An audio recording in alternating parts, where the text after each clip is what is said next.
2024. Where did the time go? To say that a lot has changed would be a lie. Everything's changed. From my role as an athlete to my views on relationships and business. I remember this time last year as I was coming off of a high from competing at the Spartan World Championship in Abu Dhabi and felt unstoppable. It was my best year as an athlete.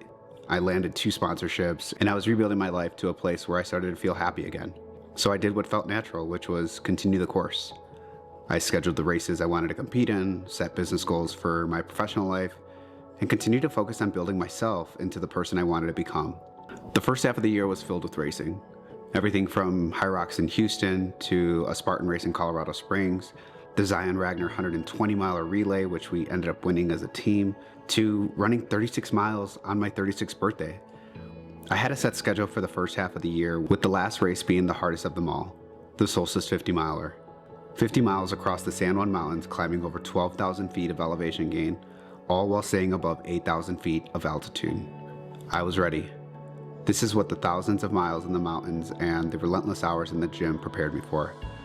And on June 24th, I stood at the start line of the biggest race of my life. It was an experience. I felt the highest of highs along with the lowest of lows throughout that race, but I guess that's what 50 miles will do to you. I remember thinking that crossing the finish line was supposed to be the pinnacle of my year, but something was off. I remember telling myself I was going to take a break after that race to recover and enjoy some downtime, which I ended up doing. My family came to Colorado, we spent some great quality time together, and it was nice. Some of you may know this, but I like to journal at night to get my thoughts out as it helps me from overthinking. I still remember to this day my entry from July 29th. I started that entry with, "I'm so lonely." For years, I poured everything into chasing these big dreams within athletics, but standing on the other side of those achievements, I realized I was missing something deeper. I realized that while I've been building myself as an athlete, I'd been neglecting the part of my life that thrives on connection, and I had to be honest with myself. I wasn't allowing myself to be fully happy. I turned down dinners, hangouts with friends, and I didn't allow anyone to get close to me. My superpower isn't just my ability to push my physical limits. It's fostering relationships, creating spaces where people feel seen, welcome, and supported. I remember early in the year I had a meeting with the owner of Arsenal where we talked about putting together a pro team.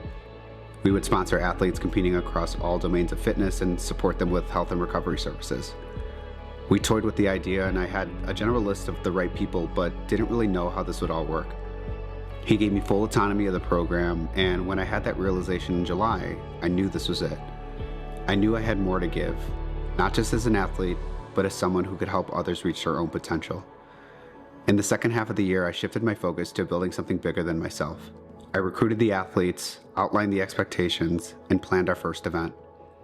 We hosted a meet and greet in October and officially went live in December.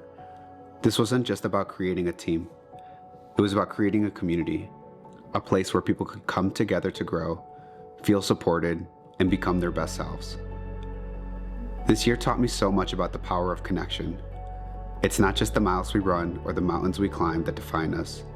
It's the people we meet and the relationships we nurture. Together we've proven that the world becomes brighter when we lift each other up, and I'm stepping into 2025 with a heart full of gratitude and a vision to keep building spaces where everyone feels they belong.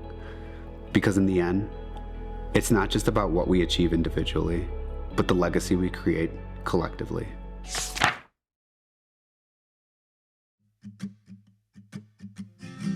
How about you, Junior? What? When you go to sleep, do you prefer it cold or warm? I get cool with a blanket.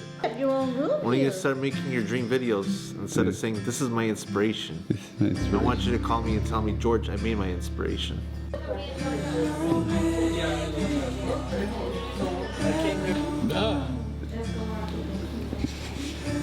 think I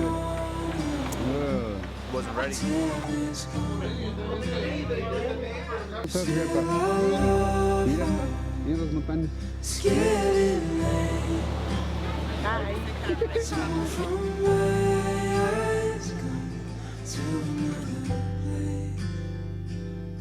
We'll come right